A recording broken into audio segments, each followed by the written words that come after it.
Halo, selamat datang kembali di Weekly ID. Gimana nih kabar kalian? Semoga baik-baik aja ya. Pada kesempatan kali ini saya sebenarnya cuma mau ngungkapin isi pikiran saya terhadap komentar kalian mengenai movie High and Low yang akan dirilis pada tahun 2022. Karena sepertinya ada banyak banget nih yang merasa nggak terima kalau Suzuran muncul, bakalan di-nerf lah dan sebagainya. Nah, ayo diskusi santai mengenai film ini nantinya kemungkinan akan seperti apa. Yang santai ya, oke?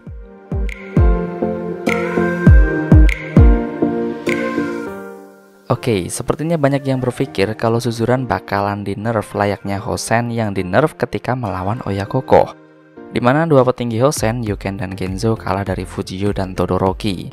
Ya, saya sendiri cukup yakin sih tetap akan ada karakter yang di-nerf. Ya karena demi keseimbangan gitu. Nggak adil juga kan kalau karakter dari Crow Series menang semua. Ya setidaknya dikalahin lah satu atau dua orang. Toh juga yang di-nerf di movie kemarin nggak parah-parah amat gitu. Ya karena yang ngalahin Kenzo sama Yuken itu bukan orang sembarangan. Fujio itu tokoh utama, ya kali tokoh utama nggak dikasih menang. Terus ada Todoroki yang udah dua kali mojokin Murayama yang pangkatnya seorang leader di Sword. Nah itu tadi ngomongin soal karakter yang di nerf, mari kita bahas kemungkinan alur ceritanya. Saya dapat satu komentar yang sepertinya bisa kalian jadikan referensi alur cerita pada movie kali ini. Komentarnya bisa kalian lihat di layar ya. Untuk username-nya sengaja saya tutupi. Kalau mau tahu siapa yang komentar ya buka aja kolom komentar di videonya. Di sini dia nulis kalau pada ending High and Low The Worst kemarin kan Fujio, Tsukasa dan Jamuo dikejar anak Suzuran. Nah di situ ternyata si Fujio dan kawan-kawan akhirnya dibantu sama Sachio. Tapi entah alasan apa Sachio malah berakhir masuk rumah sakit. Demi membalas Sachio, Fujio datang menyerang Suzuran. Di sisi lain, Hosen juga datang untuk membalas perbuatan anak-anak Suzuran karena telah menyerang ketua mereka. Dari semua kemungkinan alur cerita, kayaknya ini merupakan salah satu yang bisa dijadikan referensi. Meski menurut saya ada satu hal yang cukup mengganggu. Nah, mari bahas dulu kenapa alur ini bisa dijadikan referensi. Alasan yang pertama, pemeran atau aktor yang memerankan tokoh Sachio sedang sakit.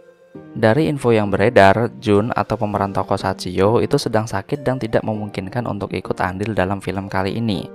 Ini juga alasan kenapa foto Sachio nggak ada di poster. Jadi, dengan memakai alur tadi, jelas bisa menutupi pertanyaan seperti, loh Sachio kok nggak ada, dan pertanyaan sejenisnya.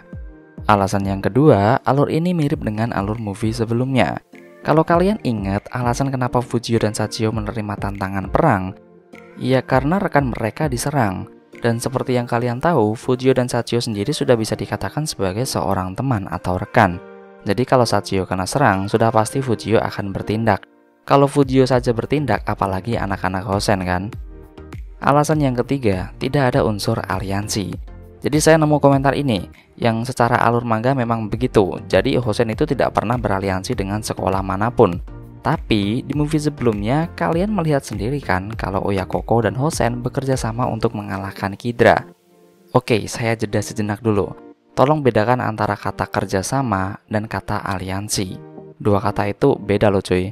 Kerjasama itu lebih ke mencapai satu tujuan, setelah selesai ya udah bubar. Tapi kalau aliansi, ketika tujuan mereka sudah tercapai, ya mereka tetap jadi satu, gitu. Kalau ada yang salah ya tolong dibenerin ya. Makanya tadi saya kasih headline, tidak ada unsur aliansi, adanya kerjasama. Dan menurut saya sendiri, Hosen tidak berniat untuk mengalahkan Suzuran atau menggeser tata Suzuran dari puncak. Mereka hanya ingin membalas perbuatan Suzuran pada ketua mereka. Udah, itu aja. Dan ya oke, tiga alasan itu sebenarnya udah cukup sih untuk membuat kemungkinan alur cerita di komentar ini masuk akal.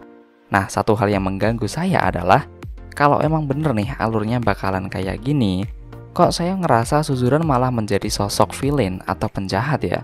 Padahal selama ini Suzuran itu justru menjadi sosok hero atau pahlawan di balik bayang ketika Toarushi diusik geng dari luar. Kok di sini malah kelihatan jadi orang jahat gitu? Atau mungkin nanti ada yang adu domba lagi, tapi ya siapa? Masih belum ada clue sama sekali sih ya. Nah itu tadi adalah pendapat saya soal beberapa komentar di video saya yang ini. Saya sendiri masih belum memikirkan kemungkinan alurnya bakalan gimana. Tapi karena siluet Suzuran itu dimunculkan beberapa kali, saya sih cukup yakin kalau Suzuran bakal muncul. Oke, sekian dan terima kasih.